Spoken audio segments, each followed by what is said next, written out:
Hey guys, it's Brian here. New episodes of the show return on January 7th. In the meantime, we're replaying some of the best. And this one was very popular.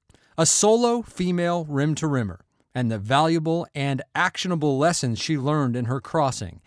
I've actually implemented some of them myself. Never stop learning. Enjoy it.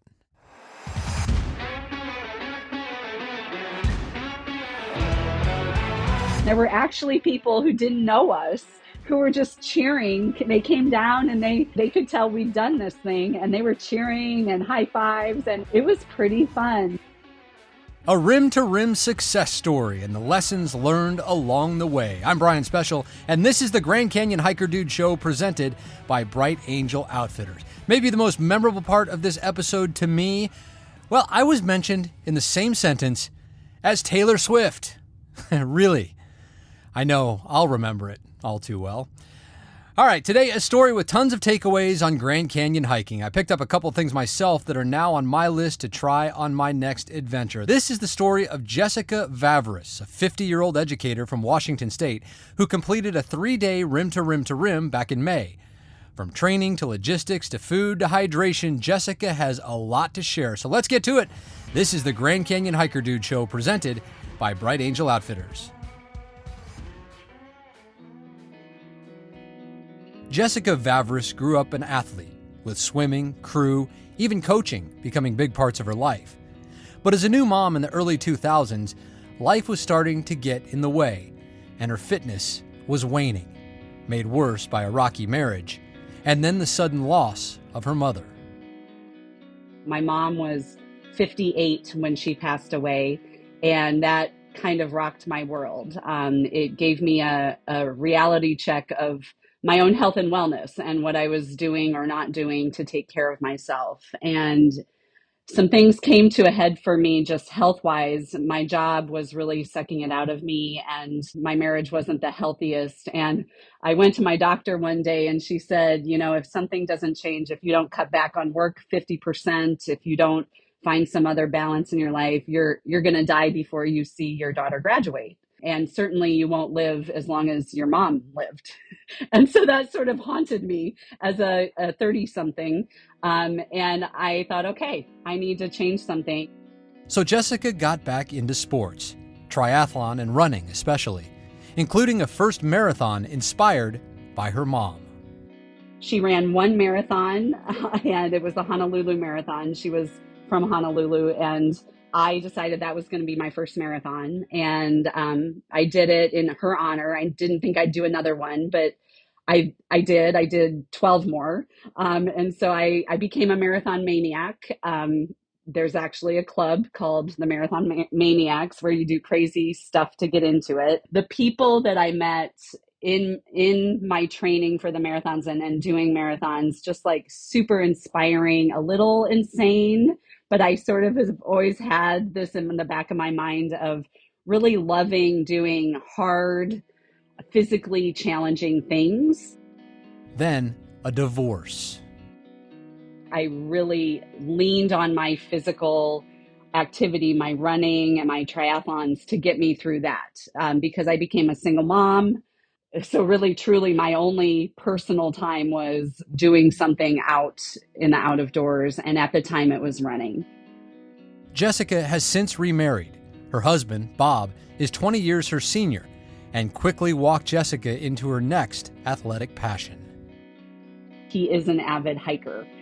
So he's done portions of the Pacific Crest Trail.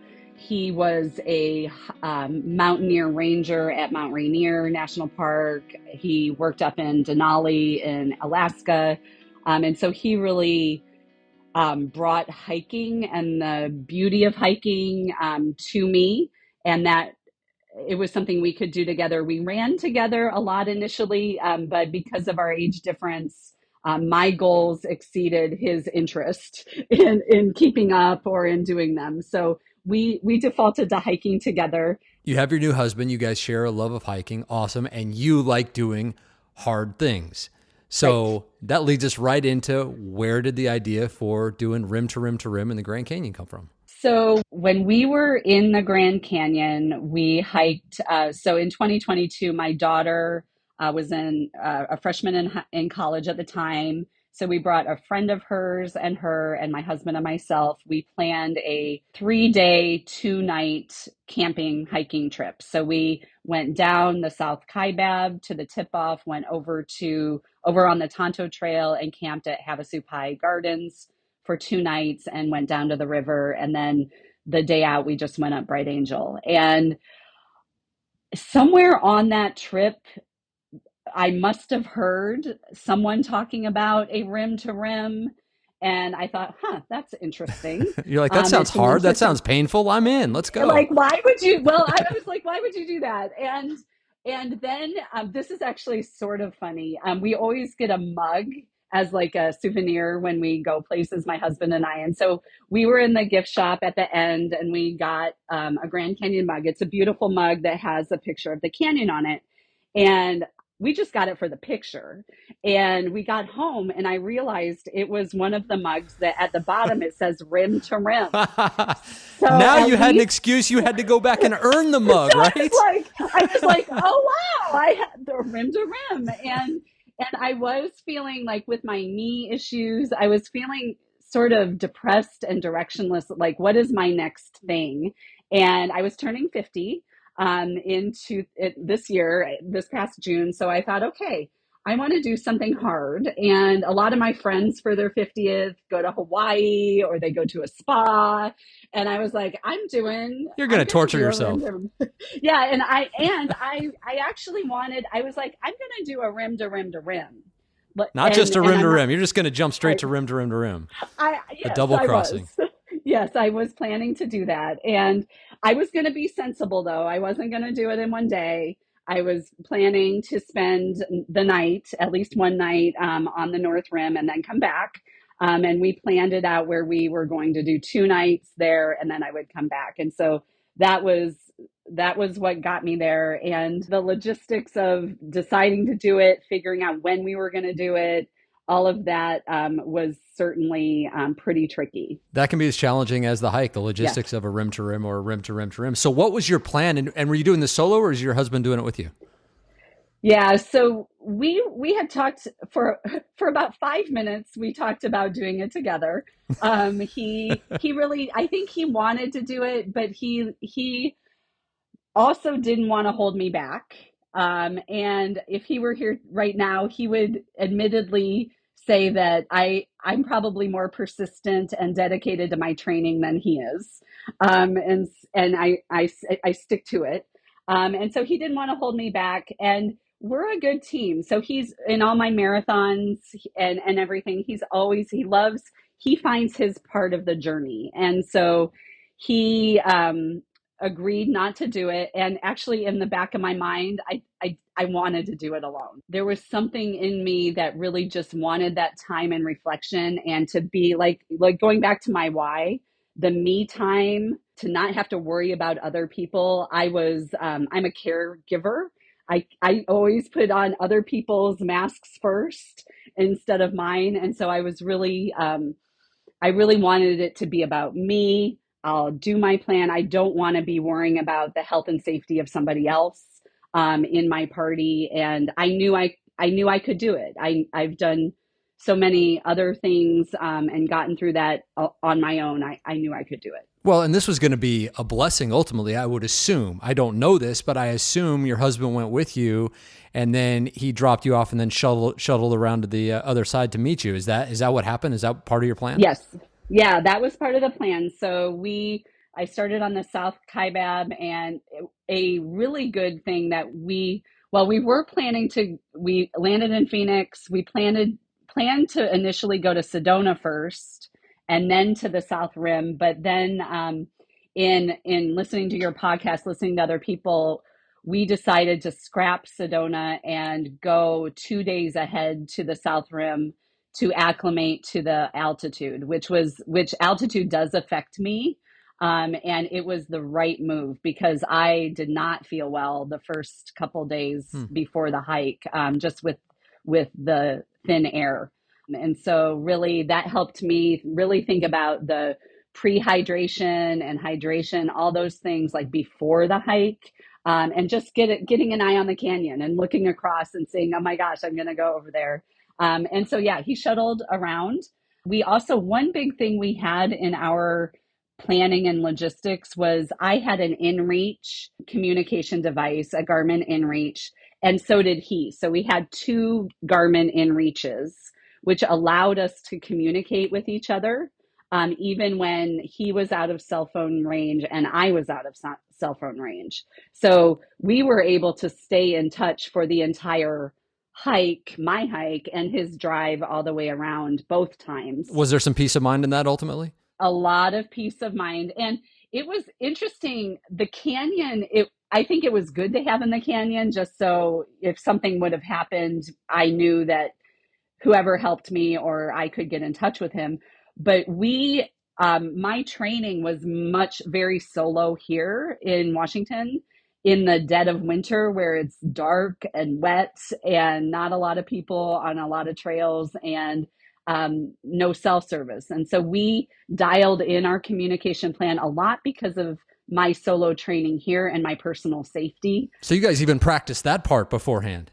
That was probably, yes. Yeah, it was probably the most important thing that we needed to make sure it worked to a T. And so we worked hard on that. I mean, I was worried here about cougars and mountain bikers.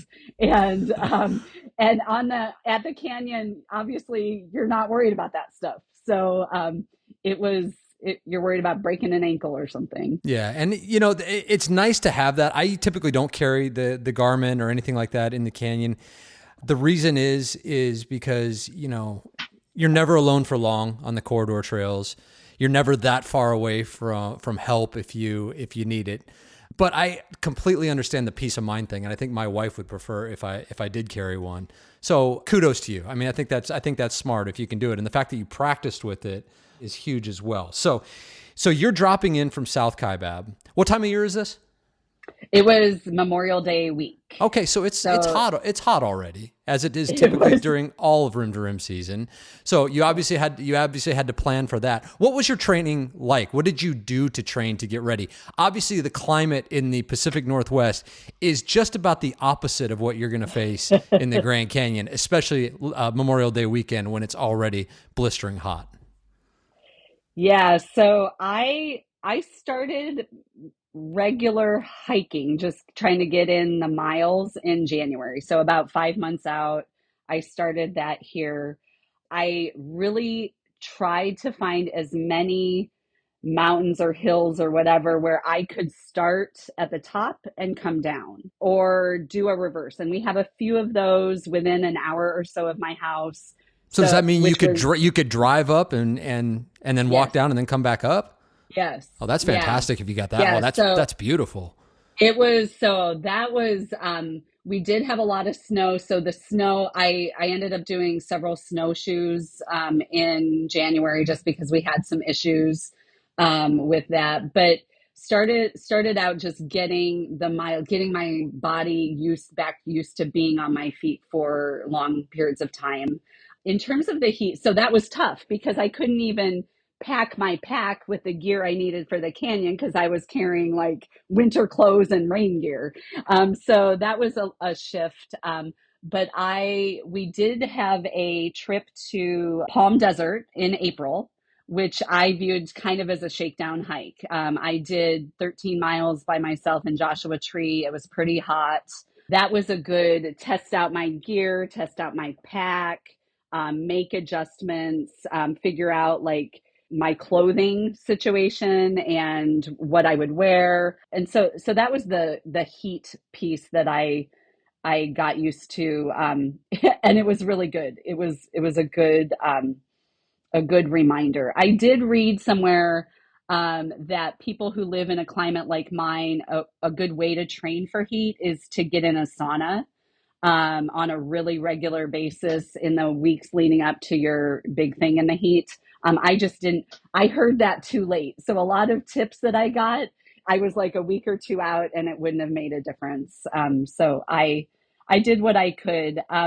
In terms of so there was a lot around like shoes and what to wear on my feet. I ended up wearing Speed Goat just trail runner shoes. I didn't regret that at all, but it was something where I had to, a lot of my hikes were in the snow, so I had to wear those, and then I had to shift. So there was that. But I was on my feet. I had a good, my training plan. So I had a pretty good base of just physical fitness going into it with cardio and biking and strength training, and then added in the hiking in January. And then I was looking for training plans because I'll follow a plan. I'm very, with all the marathons I've done, I know the value of following a plan.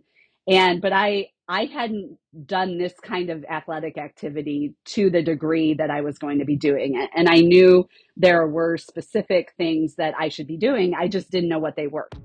6 front pockets and pouches, an insulated hydration compartment, and now many successful Rim2Rims completed to rave reviews. Our 22-liter Rim2Rim pack is the day pack designed with the Rim2Rim hiker in mind. Check it out today and find out why it's been called backpack perfection. The unisex, one-size-fits-most Rim2Rim pack is available exclusively at brightangeloutfitters.com and is part of our mission to help you hike your best hike.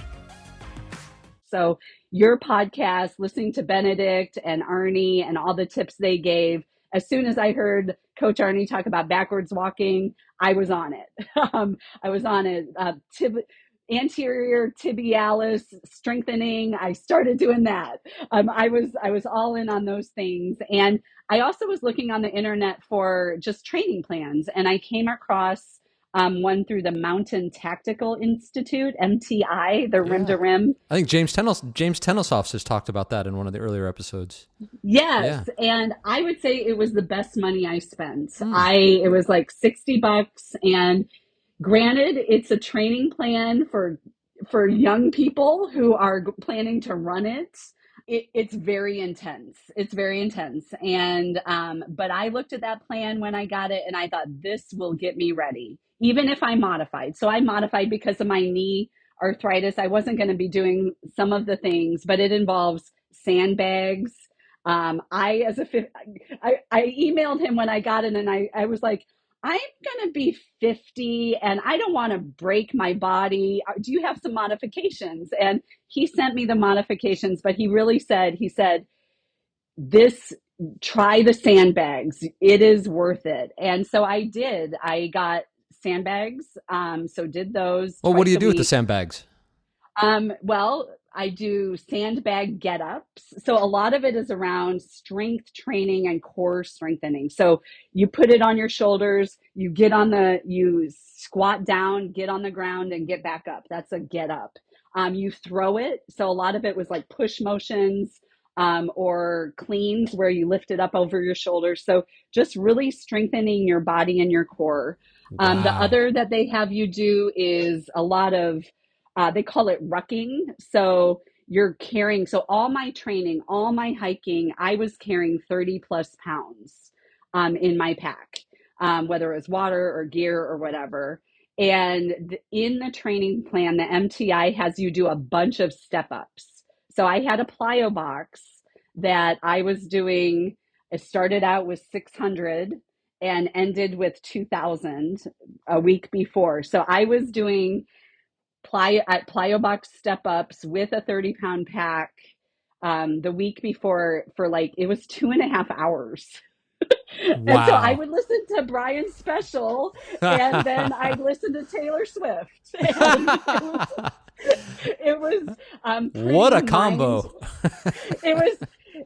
It was mind numbing, and I was so religious about getting that in because I knew that it would get me ready. And I'll tell you, when I went up that North Rim from my south to north, I was not sore. I was not winded. I was in good spirits. It was amazing. Did the work.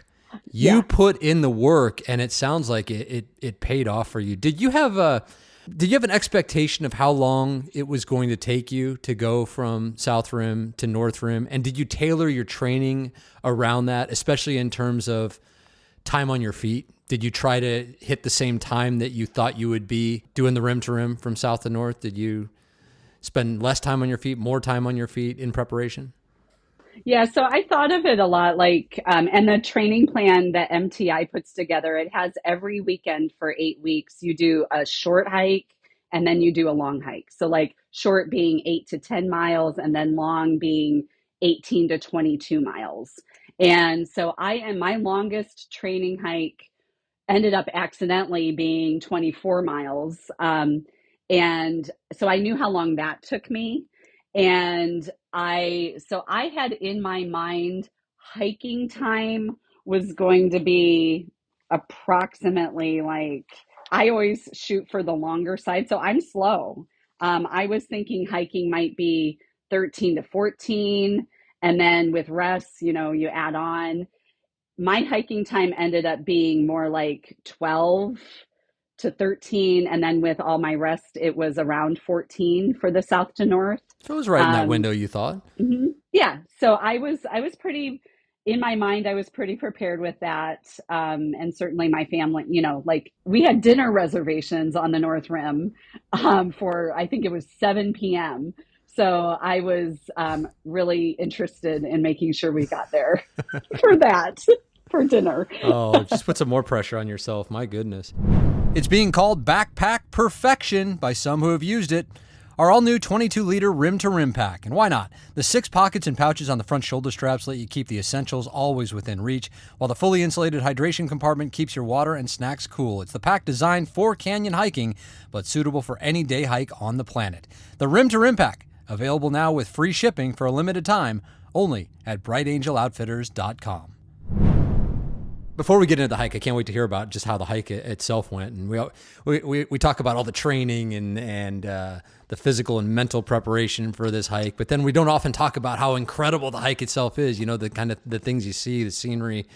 Oh, it's just so special. But how much did it come into play that you had been in the canyon, that you had done that hike a couple of years before with your family, and you had actually experience what it's like to go downhill and then uphill and figure and know what the environmental conditions are in the canyon and kind of acclimate yourself to the unique nature of canyon hiking? How much did that come into play on this experience? So it was really knowing that I wanted to start in the South Kaibab. That's the direction we had gone in 2022. So I do a lot of visualizing in my training. And as I listen to your podcast, especially in the early episodes where you did the pieces on your favorite hikes in the canyon, at that, like, that just affirmed why South Kaibab was the right choice. And I could picture the trail. So I knew how technical it was or wasn't. So the visualizing and knowing what to expect on the river, but I had never been across the Black Bridge. I had never, like, done that leg between there and Phantom Ranch, but I had been to Phantom Ranch before and knew what to expect there. What I didn't know, which I had to get out my map. I really listened closely to you as you talked about the Phantom Ranch to the North Rim and what that was like. And so I really I was prepared for the box. Like, I understood the box, but what I wasn't quite prepared for was that it was like 8 miles to Manzanita, so that, like, after the box, and then, like, where is the Ribbon Falls turnoff? And then it sort of, that was the place that I knew I was prepared for, the not much elevation there, but I wasn't prepared for how long that 8 miles would take. Yeah, it can seem like it goes on forever and ever and ever. Yeah. What? So let's talk about the hike itself. So what time did you start? You dropped in from South Kaibab and you were headed to North Kaibab. What time did you start? Why did you pick that time? And just talk about what that hike was like, because there's nothing like South Kaibab to North Kaibab Rim2Rim. So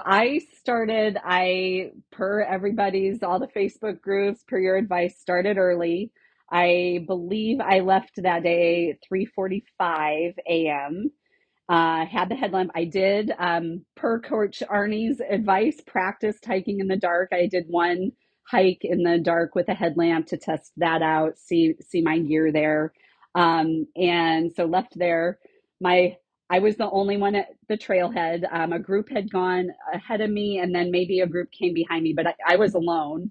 And honestly, I had done so much listening to all the things that could go wrong that it was sort of psyching me out. So I had prepared like this could be the last time I kiss my husband Oh or no. talk to my daughter. So it was sort of emotional at the start, and you're just going off into darkness, into Yeah. black. The abyss. And it was pretty windy that morning, so I wasn't prepared.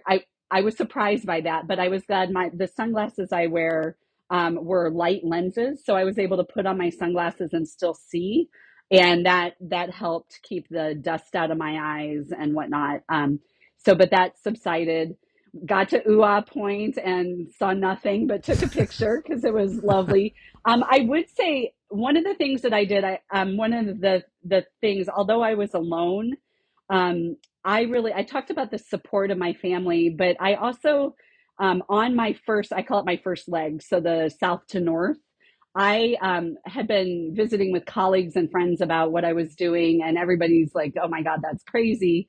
I decided to dedicate every mile to someone on that first leg. And so I talked to my friends and asked them to pick a mile, and and people who inspire me, and I would think during that mile, what about that person do I love, and what inspires me about them, about their life or their work or whatever it is. And I would take a picture at that mile. So, and then at the end, I would text them with my inReach and say, "Hey, I'm at mile 2, thinking about you," or whatever. And that actually was super motivating.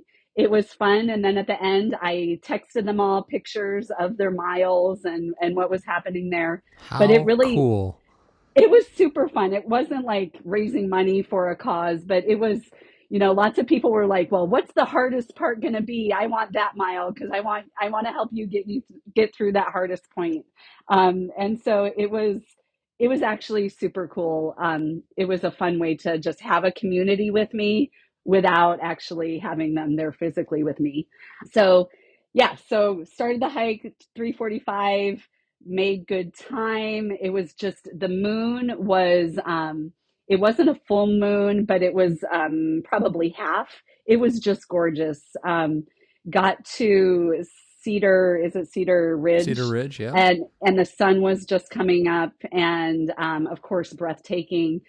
On the way down, more groups were coming. There were groups of young women from the East Coast and single people and couples, and the mule train came, and so got a video of that. It was super fun to see them come down. Stopped at the tip off, I just checked I was starting to get some rubbing on my feet. That was fine. And just kept going. Okay, so you get down to Phantom Ranch, and that's always the place when I get to. You just I stop there no matter what, not necessarily to get the lemonade, but, take the pack off, put it on the picnic table, refill your water, and kind of assess where I'm at. And there's sometimes I get down there, and it's almost distressing how poorly I feel. I've had that happen where it's like, wow, the downhill once again has taken more out of me than I thought it would. So what were you feeling when you got to Phantom? You had done so much training. You were so ready for this. You're through the downhill, which can be brutal on South Kaibab. Just how were you feeling knowing you still had 14 miles to go at that point? I was feeling great. So I got there, it was about 8 o'clock, or it was a little before 8. So they were just opening up. There were a bunch of super athletes. The antelope is what I call them. They're the ones who are running. So they're doing probably a rim to rim to rim, carrying hardly anything. So I did put my pack down. I carry quite a bit of water. So I was carrying 3 liters in an insulated. So I had two 3-liter insulated bladders. One had ice in it, and one had my water and electrolytes. And the insulated, I got that after listening to Amy Hedke, who talked a lot about cold water. And my God, those insulated bladders saved my psyche, and also just having the cold water was great. So I was feeling great. I actually I did not refill because I was like, I have so much water, I don't need to refill. I didn't know how much I had. But I sat down, I had my sandwich, I had some chips, had a good meal there. A colleague of mine, his brother-in-law, was bringing a group of young men through the canyon, doing a rim to rim that day as well. And I didn't know them from anybody, but I found the guy and I was like, hey, do you know so-and-so in Wenatchee, Washington? And so we actually knew each other and visited for a little bit. So that was Cool. fun to like have a connection back home. And then I probably was there, rested maybe 30 minutes, 45, and then hit the trail, felt really good. Got through the box in the shade. It was gorgeous. I was like, is this the box? Is this the box? And then when I got out of the box, I was like, yeah, that was the box. Yeah, it's pretty apparent. Yeah, it was clear. And then I really did want to go to Ribbon Falls, but I didn't know how far it would be. I wanted to be sure to get out in time to make my dinner reservation, but I was also just a little nervous. I hadn't done that leg between Phantom Ranch and the North Rim. I didn't have in my mind's eye what that looked like or how it would feel. And so I didn't end up going to Ribbon Falls. I just kept heading on up. How did you handle that section? Because you're talking about the section after the box. Amy Headkey calls it the frying pan. It's when you get out there in the middle of the day and there's no place to hide. There's direct sun beating down on you. It can be just as hot as it is in the box. And you were doing it on a day when it was already warm. It was May 31st. So how did that section of trail affect you before you got to Cottonwood? It was the warmest, and I was wearing a Columbia makes a long sleeve. I think they call it like polar freeze technology or something, where when you sweat or you get it wet, it's supposed to keep you cooler for longer. And so I was wearing that. And whenever I found, there's a little stream crossing along that route. I soaked the shirt. I made sure that I still had water. My ice had started melting, so I had some cold water. That was really good. I wore the hood the whole time, and that was really good. I had the crappy towels that are supposed to be cooling towels, but they didn't keep me cool. So that was kind of a bummer. But I made it through. It was a lot longer to that sign for Ribbon Falls than I anticipated. And then looking at how far Cottonwood and then Manzanita was, I was like, I just need to keep going. Thanks for making the Grand Canyon Hiker Dude Show the #1 Grand Canyon-related podcast in the world. We'll be back in January with a new season of tips, tricks, and most importantly, your stories about what it takes to have a successful hike in one of the most spectacular places in the world. In the meantime, the conversation never stops in our Grand Canyon Hiker Dude Facebook group, a vibrant community of canyon crazies out to help you have your best possible experience in the canyon. It's the only place you'll have daily access to Brian and just about every guest you've ever heard on the show, and they're all here to help. It's totally free, so join today and enter the world of the Canyon Obsessed. And so getting to Cottonwood, I actually filled up both of my 3-liter bladders, and I had a good sandwich. I found the river, which, like, if you're just walking through Cottonwood and going straight through, it's not necessarily intuitive where the creek is, where the river is. And I wanted to soak my feet, so I sat in that thing. I got fully immersed, took my shoes off, really cooled off, and that was a saving grace. That was good mentally, a good reprieve from the heat. Really. Did you ever really feel good. like the heat was taking its toll on you? Not. I did on my way back from north to south, but on this one, I didn't. I felt after that water, like once I found the water, I was rejuvenated. I was in great spirits. I filled up. I felt, so I was good to go. And I headed out I was there probably another 30 minutes. But I ate another sandwich and then headed out and felt really good. Okay, then you get to Manzanita, which is just about a mile after Cottonwood, and that's where things get serious in terms of the climb. You've been meandering your way, essentially gaining about 2,000 feet of elevation between Phantom Ranch, the river area, and Manzanita, and then you got about 3,600 feet to still go by the time you get to Manzanita. In that last 5.5 miles, it gets steep right there. I always say that Manzanita is where the climb really begins, going from south to north. Is that how you found it too? It is. And first off, it's spectacular. I mean, the beauty of where you are at that moment is so different than the South Rim. You're in this cozy canyon, and it's like it's hugging you. And the climb I was prepared for that. I had poles. I use the lightweight carbon poles from REI.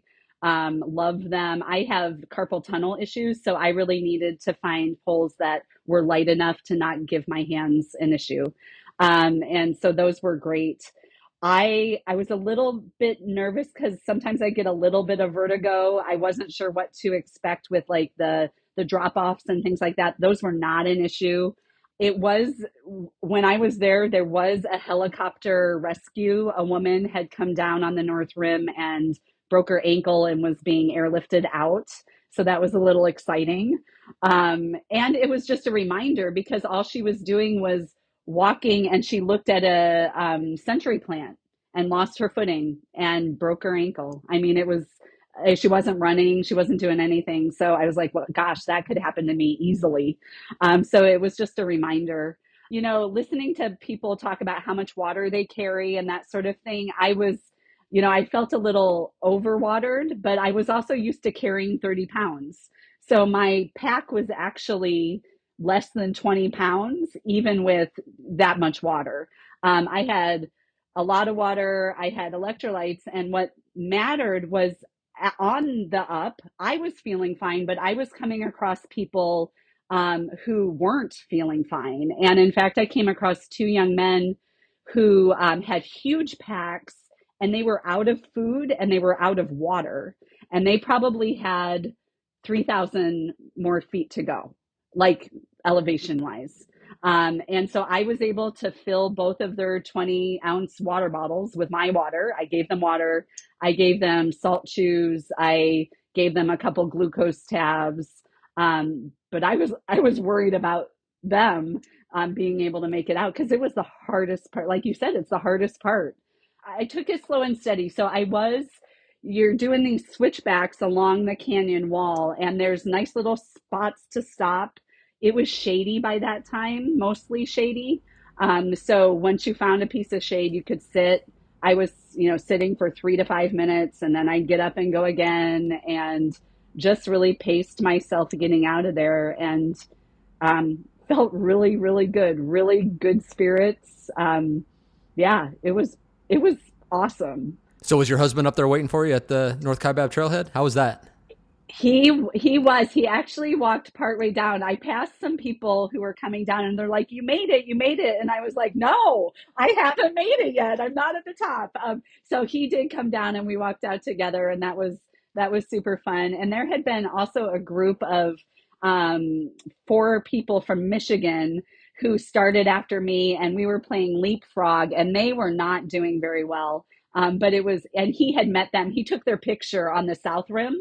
So he met me, and then they came up after me. And so they knew him, and we all sort of synced up. And it turns out their plan was the same as mine, which was to go back 2 days later on the north to south leg. So it was pretty fun to find that group.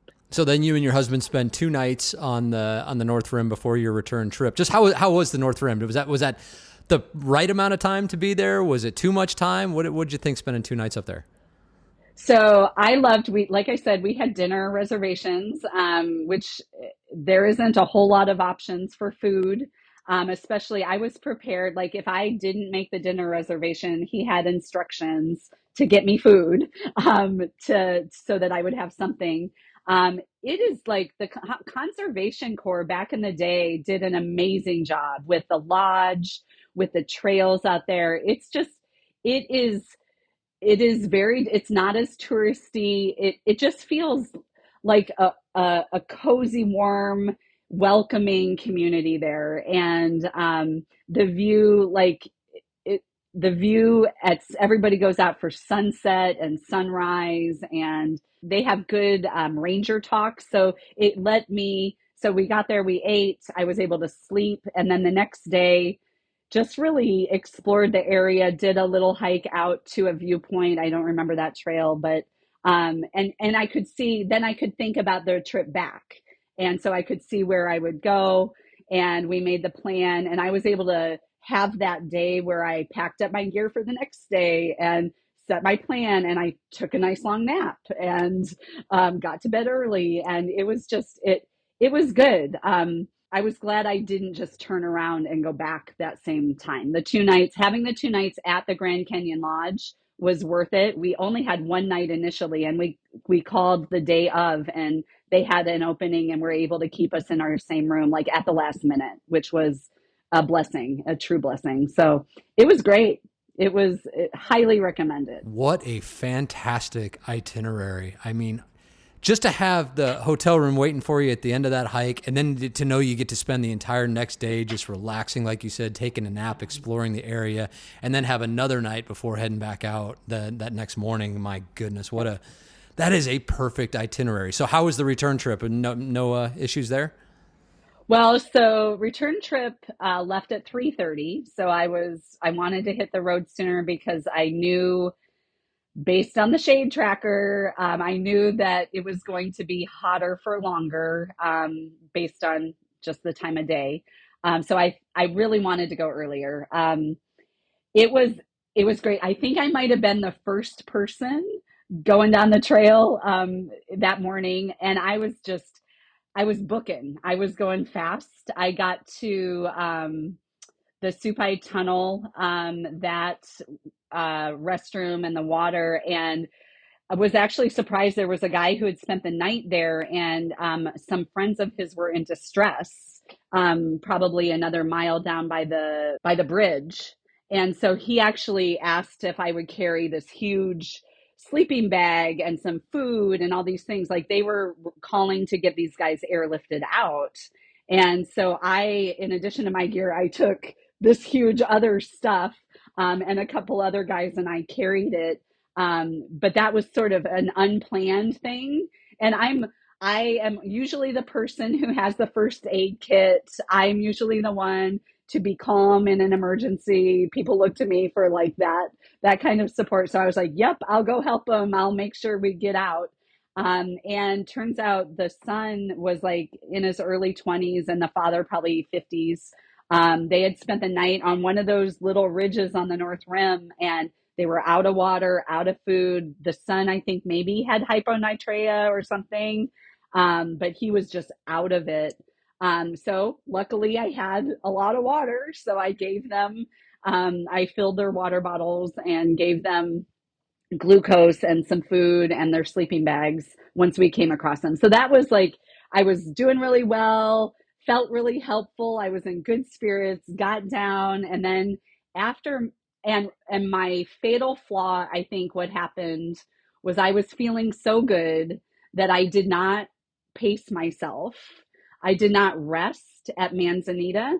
I didn't even sit down. I just like, I went to the bathroom and then got back on the trail, and I maybe sat down at Cottonwood for 10 minutes, which was not smart. I was fueling, I was eating and drinking and doing all the things, but my body didn't rest. And so then when I got to the frying pan, it was, it was off. It was pretty bad. I was questioning, like, why the hell am I doing this? There was not really, there were some people around, but it wasn't, I think I had gone so fast out of the chute that my Michigan people were way back behind me. And I was slogging through. I did not take the time to enjoy the scenery as much as just like, I got into my groove and went, and it became a bit of a problem. I was glad to get to Phantom Ranch when I did, for sure. And then you still have to go up at that point. And I assume you went up Bright Angel. Yep. Yes, I went. Oh, yeah. Went up Bright Angel. So at Phantom Ranch, I did refill. I got a bag of ice. I changed my shoes and socks, or I changed my socks, soaked my feet, got in the river, all the things. But it was like 11 o'clock. It Oh, was, it was right in the midst. So in my mind, I knew, there's wait till 4 o'clock before you head out. And I was like, I just want to get to Havasu Pie. I'll get there and then I'll make a decision about, do I wait or do I go? The Rim to Rim Hiking Club wants you. An entire collection of unique Grand Canyon hiking apparel, including our Rim to Rim Hiking Club tees and hoodies, is available exclusively at brightangeloutfitters.com. Commemorate your bucket list adventure by wearing your love of the canyon. From a full Rim to Rim collection to more specific landmarks like Uwa Point and Devil's Corkscrew, this is where you'll find something for those who are canyon obsessed. And yes, there's even a canyon obsessed design. Find it all at brightangeloutfitters.com. Bright Angel Outfitters was born out of a love of the canyon and exists to help you hike your best hike. This was the week before the heat dome hit. So it was hot, but it wasn't like 115 degrees hot, but it was still really, really hot. And the rangers were stopping people, just check in on us to make sure we knew what the heck we were doing. And I felt like I had my wits about me. And when I got to Havasu Pie, I stopped for at least an hour there and just rested. And then I started heading out. so how were the last 4.5 miles from Havasu Pie Gardens to the top? Did you wait for the shade to take hold, or had it taken hold by that point? So I think, like, if I had a regret, I don't know if it's really a regret, but I was there, and then my friends from Michigan came through, and they just took a short break, and I had already been there probably about an hour. They took a short break, and they wanted to get out, so they headed out, and I thought, number one, that group was really the only group that was looking out for me. Like they knew where I was. They were tracking me. I knew my husband might be a little delayed meeting me. And so I was like, I felt a little bit of pressure, my own personal pressure, to go with them for safety reasons. And so they headed out and I was like, okay, I'll go. But I think in hindsight, I wish I would have waited for another couple hours until 4:30 so that there would have been that shade getting out. And I actually really enjoyed hiking in the dark. And so I was thinking, oh, I could have probably done that if it had gotten dark. I could have gone out in the dark and been okay, but I didn't. So yeah, so then for those last 4.5 miles, we were doing leapfrog with a lot of different groups. There were young people down there. There was a bachelor party with a bunch of guys who were just not prepared. They were doing a rim to rim and they were all bonking out. Many of them were, not all of them, but it was hard for them. And then there are the people who do the day hike down to Havasu Pie because they think 4.5 miles is nothing. And then they're realizing they have to get out, and they brought like 16 ounces of water or something. And you're just thinking, gosh, I wish you the best in getting out of here. So it was good. The water was an issue. The pipes. So at 1.5 miles, there was no water. At 3 miles, there was. We didn't think there would be water at 1.5 miles, but they turned it on about 15 minutes before we got there. So that was a blessing to have the water just to get wet and sort of rejuvenate for those last few miles out of there. So it was fun getting out. So it was tough. And then coming out though, I've done so many marathons, you people cheer for you. And there were actually people who didn't know us who were just cheering. They came down and they were cheering. They could tell we'd done this thing and they were cheering and high fives. And it was pretty fun to come out to people who just didn't even know us, but who were really excited for what we did. That's great. There's nothing like the Grand Canyon community, and when everybody's a part of it, man, that's amazing. I've seen that myself before, and it's just like, wow, people can be really cool sometimes. It's nice. It's nice to see. Okay, well, just an incredible physical and mental accomplishment to complete that rim to rim to rim over the course of 3 days, Jessica. The last thing I wanted to talk to you about was just how you handled your fueling, the hydration, the nutrition, maybe what your plan was going in, how it played out, maybe things you wish you would have done differently. Just how did all that work out for you? Yeah, so I hadn't been hiking that much in recent years until or doing long endurance things for a while. So I had to like dust off the cobwebs coming into planning for this. And normally in our own local hiking or day hikes, we our fueling is like what most people do. You bring an apple and some trail mix and maybe a sandwich or whatever, and that's good. And I realized as I was on the Facebook groups, especially looking at what people were what they were bringing and thinking about the amount of carbs you need to have, the amount of calories, how many per hour. I realized, oh yeah, I'm an endurance athlete. I have books on this. So I went to my books and I did some research around just simply how many carbs or calories per hour. And I started with that, and I was reading about what kinds of foods that would be. One of the people who I follow is a doctor named Stacy Sims, and she does a lot of work on women's unique nutritional needs, especially perimenopause or postmenopausal women. And one of the things that she raised is that a lot of traditional fueling, you might overfuel with too much fat, like through nuts or chocolate or peanut butter or those sorts of things. And those are slow to digest. So your body is spending too much work in your gut trying to digest those things. So you want to find things that are more simple carbs, easier to digest.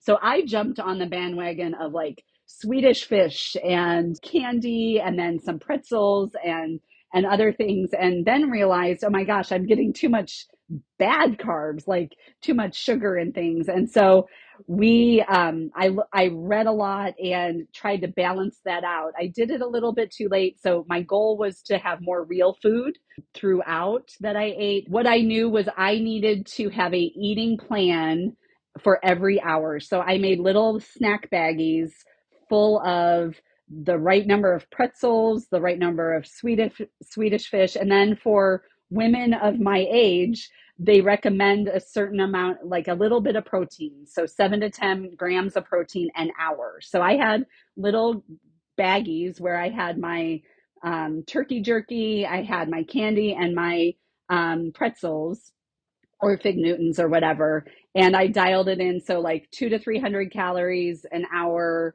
based, and then about 30 to 60 grams of carbs, and then about 7 grams of protein. So I had that, and I had a bag for each hour. So I had pockets. Wow. I did not get I know, I didn't get your pack, but I did purchase some additional pockets that I could put on mine. And I just had like 2 or 3 in one pocket, and then so I could eat while I went. And then I also had I had the salt stick fast chews as a backup, but I'll talk about hydration in a minute. And then I had like a meal. So I had those little things that I did hourly. And then for my big, longer stops, I had a peanut butter and jelly on white bread and some potato chips. And you inspired me with your Himalayan salt potato chips. So I did have those, which was great. So I had those. That was like my meal. But yeah, I had to do it throughout the hour. I had to really practice that. But Yeah, how did you hold yourself to that? Did you set a timer or anything? I just looked at my watch and I knew like, oh my gosh, this is a lot to eat if I eat it all at once. So I just did it in like 15-minute increments. I didn't set a timer. There were a few times and I think that second going through the frying pan, I think I hadn't been eating right either. So I was starting to not feel so good. I was like, oh, I need to keep drinking. Oh, I need to make sure I haven't eaten for a while. So there was only one time where I thought I forgot. But yeah, I stuck to that just because I know what it feels like to bonk. And I didn't want that to happen. And so I forced it to happen. In terms of hydration, I this may be unorthodox, but I use Hammer products, Hammer nutrition products, and I use Fizz, which is their electrolyte tablets. And I didn't have any plain water that I took. I had a little bottle, but that was going to be to pour over my head or something. It was like a backup. So I did not in the research I did reading Dr. Sims had a big piece on that plain water during long endurance activities is not optimal for your hydrating to give you any benefits to hydrate. Like you need to have a balance of electrolytes that is sodium, potassium, magnesium, and calcium. And then your sodium, she had a formula of how many milligrams of sodium per liter you should have based on your body weight or whatever. So I did the calculations, figured out how many tabs I should put in my 3-liter thing, and had that. Plus I had the fast chews in addition to the hydrating. She also recommended, instead of doing like the gels or things like that, she recommended doing glucose tablets like diabetics use instead of candy, even instead of those things. Just take a glucose tab, and those things, I'll tell you, if I would have had more time to practice with those in my training, I probably would have done 0 Swedish fish or anything and just done the glucose tabs. They were a game changer, like immediate to within 10 minutes. I felt a boost. It was effective, and you're not filling your belly with crap. And those are just over the counter tablets? Yeah. You just buy them. Like I think I have enough for a lifetime. I got they're called Lift tablets. And so like all those people who are struggling, I gave them glucose tablets, and glucose tabs were a true game changer for me. That and the fast chews, the salt sticks were great to have extras of to give people, but also for my own self to have on hand. If there's one thing that you proved right there, Jessica, it's that, and we say it all the time, there's not a one-size-fits-all approach to hydration and nutrition in the Canyon. You have to practice with it. You have to find what works for you. And above that, you have to understand that it's always going to be a work in progress. You're going to find new things like this, these glucose tabs. That's gone on my list immediately. I hadn't even thought about that. Yeah. I've got to try that. But you have to practice with these things in your training, so you know that you're not going to have negative reactions in your gut or anything like that, or that they actually work for you. And then you can take it out on game day and then go back to the drawing board when something doesn't work on game day, because that always happens too. Because there's just no one size fits all. It's always a work in progress with this, and you always have to be practicing and adjusting. Just real quick to wrap it all up, what was the Grand Canyon experience ultimately? What did it leave you with? Are you going to come back? Well, I thought adding the north to south, I was like, oh, I'll get this rim to rim, this R3 thing. I'll get it out of my system. I'll check the box. It'll be out of my system. And truth be told, I would love to see Ribbon Falls. I also just within the last week, I've been thinking, I really liked hiking at night, and, starting like you've suggested, starting on the North Rim later in the day and then going through and either doing a rim to rim or R3, that piqued my interest. And so the concept of doing it in a day, or just all in one. So rim to rim to rim, that has piqued my interest. So I would love to take my daughter and husband. My daughter, I could see her doing a rim to rim, and it's just such a magical and special place that, I guess I'm coming back for sure.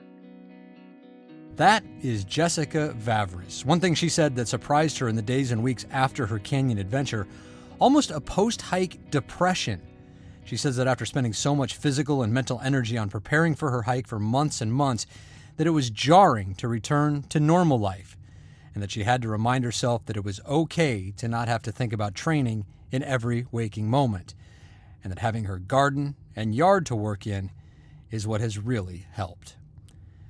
Hey, if you're considering Rim to Rim for the first time, you can go to our website, brightangeloutfitters.com, and pick up our free ebook, Rim to Rim, A Beginner's Guide, and also use the completely free Grand Canyon Shade Tracker, which lets you see when and where you'll have shade on your hike every moment of every day of the year. That is at brightangeloutfitters.com.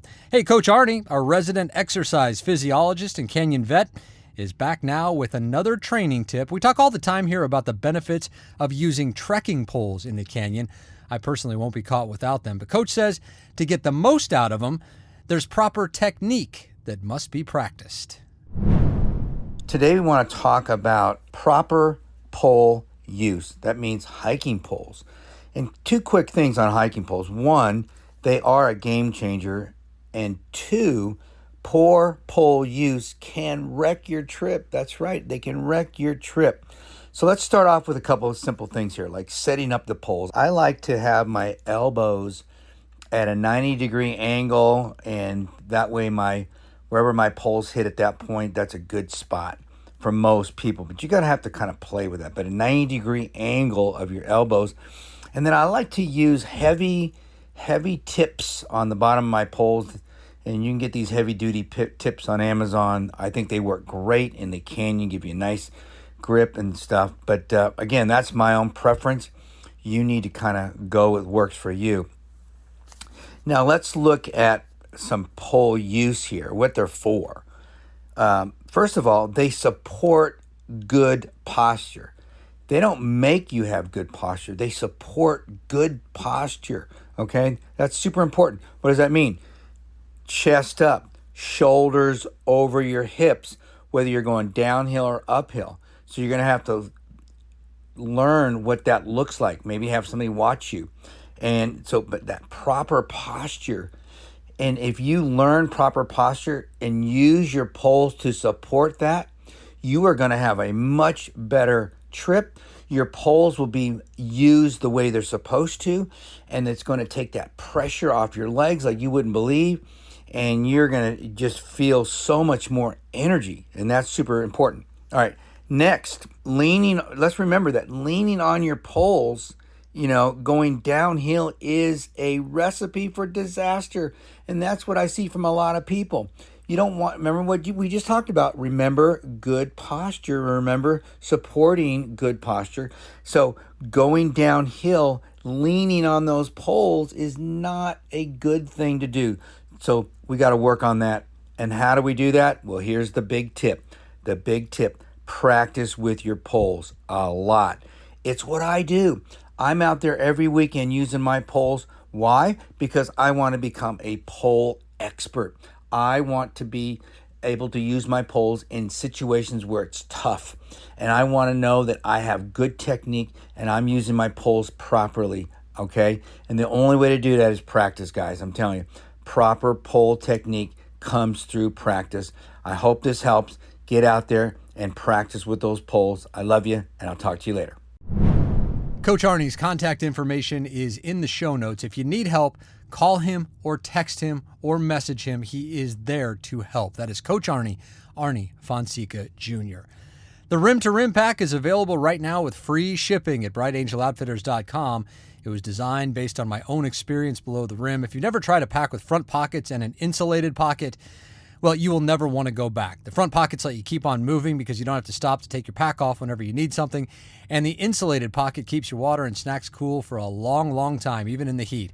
The 22-liter Rim to Rim pack, running vest features, and a full-size day pack. Check it out at brightangeloutfitters.com. Bright Angel Outfitters is the company founded by my wife Zena and I, and we exist to help you hike your best hike, and we are grateful for your support. That's it for now. My name is Brian Special, encouraging you, as always, to go hike the canyon. Take that first step, embrace the journey, and when you get there, whether it's for time goals or taking your time, just hike your own hike and enjoy every step in the magnificent Grand Canyon. We'll see you next time on the Grand Canyon Hiker Dude Show, presented by Bright Angel Outfitters.